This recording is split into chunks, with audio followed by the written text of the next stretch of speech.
what's up, and welcome back to Interpreting the Stars, where today we're talking about one of the 90th 90 films I've ever seen. It's Arnold Schwarzenegger's hit, Eraser. Released in 1996, this film has absolutely no idea what it's talking about, and a part of me loves it so much because I see it as so bad that it's good.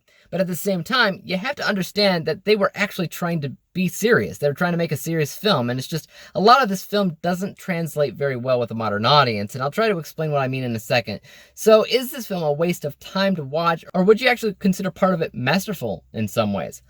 Let's get cracking. This review is brought to you by the word of the day, masterful, suggestive of a domineering nature.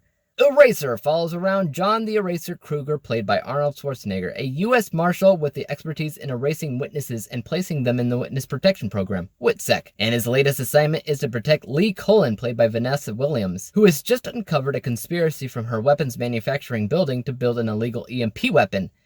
And there are people willing to kill her to keep it a secret, including moles inside the Witness Protection Program. Honestly, this movie has me bursting a gut laughing because it's ridiculous, especially in the foundation of the story itself. I'm talking about the EMP gun. First of all, Vanessa Williams works in a building that specializes in building weapons, and I wasn't entirely sure what it was about this particular weapon that made her alert the authorities. I mean, they make weapons all the time. That's the job. This was nothing different. I mean, other than the fact that we're talking about like a science fiction super gun, but still, they should be able to do what they're supposed to do and make guns. They make weapons. That's the job. That's the job description. Second of all, let's talk about the weapon itself. This so-called EMP weapon. I'm going to pull a quote from the film itself. Arnie's like, what's that? And Vanessa Williams is like, electromagnetic pulse. No gunpowder. No conventional bullets. They fire aluminum rounds at almost the speed of light. Hold on, no. I don't know what that is, but that's not an EMP. You keep watching the movie and you got these guns that have like X-ray vision, and the bullets they do shoot send people flying like 50 feet. Gosh dang it, this is the funniest thing I'd ever seen. Then you have some really god-awful visuals in this movie with the CGI because I guess it's the 90s, but again, I can't help but laugh my head off. This is a movie that I swear to God is so bad that it's good. Even Arnold himself is being as stereotypical and typecast as possible. I bust a gut laughing again and again, especially when he bursts down a door and he goes, "Get down!" This movie's ridiculous, guys! But I had a great time with it. But trust me, because of my technical rating model, I'm not going to give this film a very high score because from a technical vantage point, of course this film has some serious issues.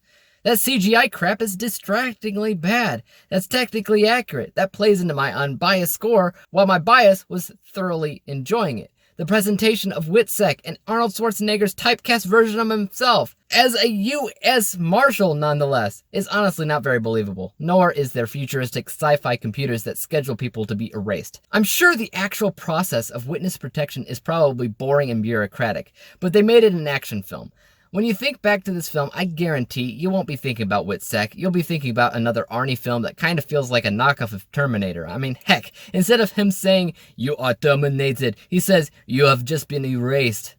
I mean, come on! And Vanessa Williams doesn't seem like a smart casting choice. Instead, I feel like she cast herself somehow.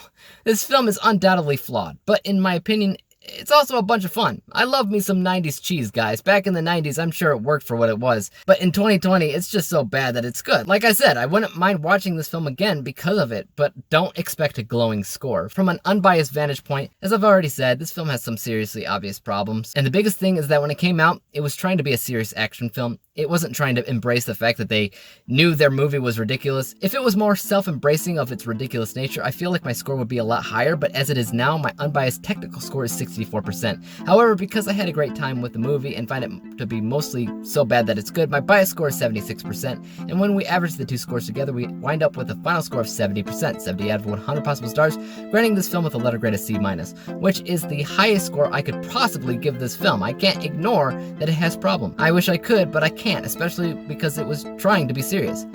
I don't know, but I would like to hear your guys' thoughts on this film in the comments down below. Do you remember this 1996 Schwarzenegger action film? If so, let me know what you thought about it in the comments down below. And as for YouTube, you know what to do. Hit the subscribe button if you like this review, because there's more like it coming out. Hit the thumbs up button, because that always helps out my channel. And don't forget about the little bell icon, because that'll help notify you when I come out with my next review. And until then, peace out!